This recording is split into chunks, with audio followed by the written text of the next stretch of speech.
When I was 14 years old, I was born in a small town up in the mountains, Andes Mountains. And I grew up in a very beautiful environment, very Catholic and in the countryside, naive as a provincial boy.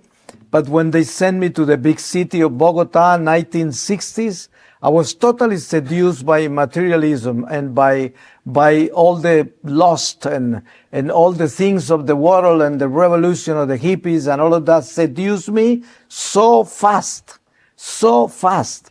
I felt I was drowned into the material world, swallowed by it completely. And I navigated swimming in that lake until I was 47 years old that the Lord appeared to me. 33 years, swimming in mud.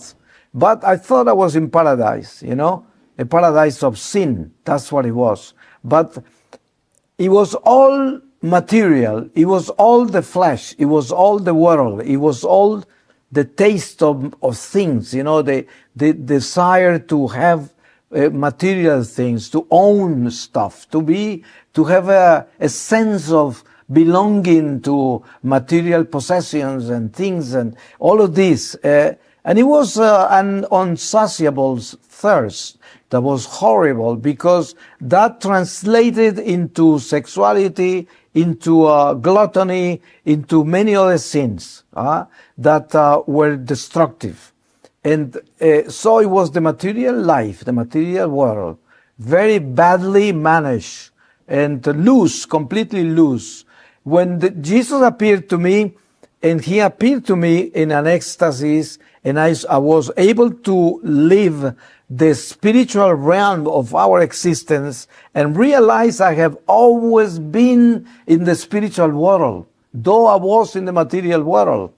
And that was the most incredible discovery for me, to see I am existing in a spiritual realm that I cannot see, but I belong to it because at the end, the material world is going to disappear, it's going to pass, and I'm going to be in the spiritual world, which is the one that is eternal, not this one.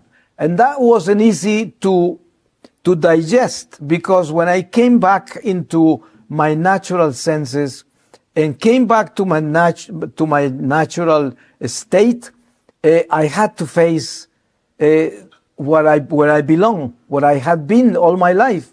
I had to face it, and I had to breathe with it. And then there was this inner sense that was telling me, remember, you know, you exist within the spiritual world while you are here. But then my senses were leading me towards where I belong for so long, enjoying only the material world and not worrying about the spiritual. And this was an amazing lesson, an amazing school, an amazing experience of discipline, and also very, very demanding, extremely demanding. I will wake up some days and say, this is too much. You know, I don't know if I'm going to be able to continue because this is too much. I felt like I was overwhelmed by the battle of letting go of sin, letting go of the material world, and embracing this mystery that the Lord revealed to me.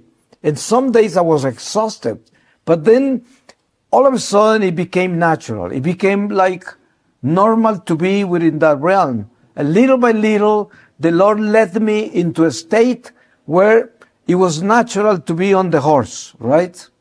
It was natural to be galloping on top of this animal, right? And sometimes it throws me down.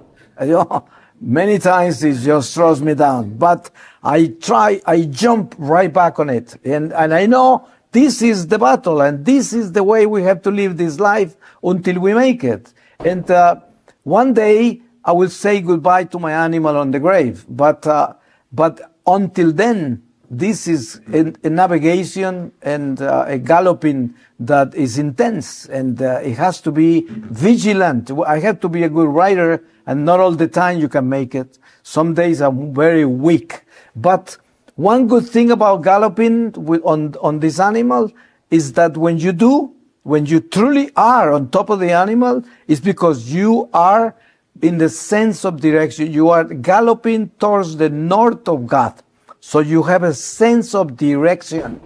And I tell you, a life that has a sense of direction is a safe life, is a joyful life, is a peaceful life, and is a life of wisdom, because you are not distracted. You know where you're going.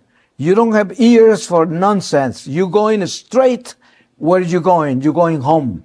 And where is home? Home is not here.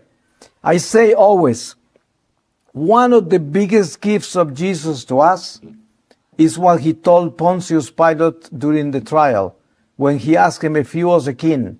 And he said, you said right, I am a king, but my kingdom is not of this world. If it wouldn't be of this world, the angels would come to rescue me. And I think that this should ring loud in our ears.